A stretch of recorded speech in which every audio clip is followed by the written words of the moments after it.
አልገባኝም እውነት ለመናገር አክቹአሊ ከሆነ በተለይ ኢትዮጵያ በጥይት ራስዋን ከቻለች በጥይት ማምረት በክላሽ ራስዋን ከቻለች በስናይፐር በተለያየ ነገር ራስዋን ከቻለች ኢትዮጵያ ኮንግራቹሌሽን ቁረጡና ወሰዱት ኮንግራቹሌሽን ኢትዮጵያ በውጭ ምንዛሪ የምታመጪውን ነገር ካተረፍሽ እሰየው ካንቺም ተርፎሽ መሸጥ ከጀመርሽ እሰየው አቅምሽ እሱ ነው የኢትዮጵያ ስታንዳርድ እሱ ነው ዛሬ እነ ፈረንሳይ የተደረሱት በጦር መሳሪያ ሽያጫቸው ነው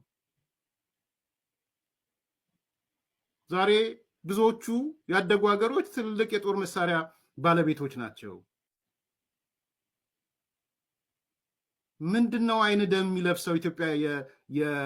የጦር መሳሪያ በጦር መሳሪያ ራስዋን ከቻለች የግዴታ መግደያ ነው አንተ እንደምታስበው አንቺ እንደምታስቢው እና ወይስ ኤክስፖርት እንዲደረግና የውጭ ምንዛሪ እንዲበላ ነው የምትፈልገው እና አንዳንዴ ሰው ምን ይለኛል እኮ ይሄ ኢትዮጵያዊ መሆን ብቻ ነው የሚጠይቀው ባይዘው ከዛ ኦኬ በስንዴ በምናምን በእህል ራስዋን አልቻለችም ትቻል እሱ ይሰራ ይሄን አምርታ በራስዋን ከቻለች ይሄ እኮ ያኔ አቶ መለስ የጻፈው አንድ የቤታዊ ዲሞክራሲ የመከላከያ ዶክመንት አለ በቃ የኢትዮጵያ መከላከያ የአርሶ አደር መከላከያ ነው የጭቁኑ አርሶ አደር መከላከያ ነው ስለዚህ ሌቭላችን የጭቁኑ አርሶ አደር የደረሰበት ሌቭል ነው የሚደርሰው የሚል ያረጀ ያፈጀ የወደቀ አመለካከት አለ የሱ ተሸካሚዎች ናቸው በነገራችን ይሄንን ተሸክመው የሚዞሩ ናቸው ዛሬ የሚሊቴሪ ቴክኖሎጂ ከኒውክለርም ወጥቷል ዛሬ ሳይበር ሆኗል በሳይበር አቅማችን ከፍ ቢልም እንዴ እቺ ኢትዮጵያ በሳይበር አቅሟን ከፍ አረገች ብለን ልንሳለቅ ነው ምን አይነት አነጋገር ወይስ እኛ ስላልሰራ ነው የኛ ዘመን ሰዎች የኔምላቸው የኛ ምንላቸው የኛ ብሔር ሰዎች የበላይ በሆኑ ሰዓት ስላልሰሩት የኛ ብሔር ሰዎቹ ጀነራል ምናምን 80% ምናምን በነበሩ ሰዓት ስላልሰሩት እርርድብን እያላችሁ ነው ወይ አረ ያሳፍራል አንዳንዴ ያሳፍራል ከምር ያሳፍራል ኢትዮጵያ በጦር መሳሪያ ራስዋን ከቻለች ትልቅ ነገር ነው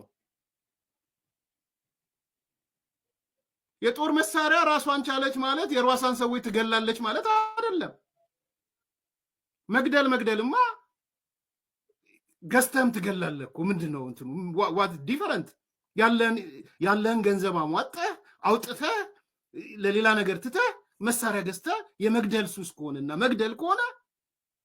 ከሌላ ከይመረትም ከምንም ከሌላም ከቱርክም ከሌላም እንደሚባለው መተህ ትገላለህ የመግደል ከሆነ ኮንሴፕቱ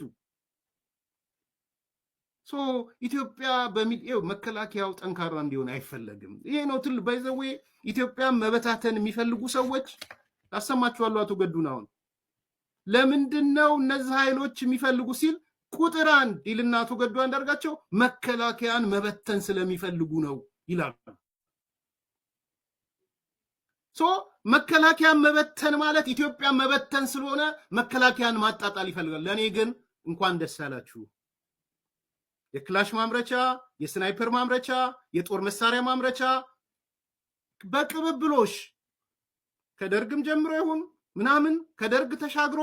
በብልጽግና ዘመን ከተባለም ቅብብሎሽ ነው የሚያሳየኝ እኔ ኢህአዴግ ለምን ተወው የቀየው መጽሐፍ ታንኪዩ የጭቁኑ አርሶ አደር መከላከያን ያለን ተብሎ ምን አይነት መከላከያ እንደተፈጠረ እናውቀዋለን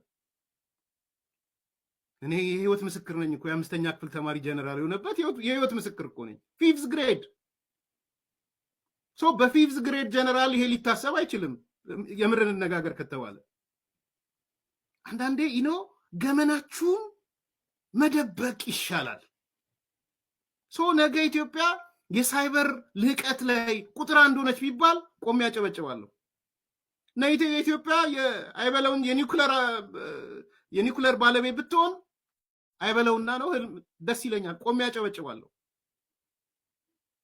ቆሜ ነው ማጨበጨበው። የኢትዮጵያ መከላከያ አቅሙን ባሳደገ ቁጥር ለኔ ትልቅ ደስታ ነው። በዚህ ላይ የምደራደረው ነገር ኢትዮጵያ እንድትፈርስ አልፈልግም።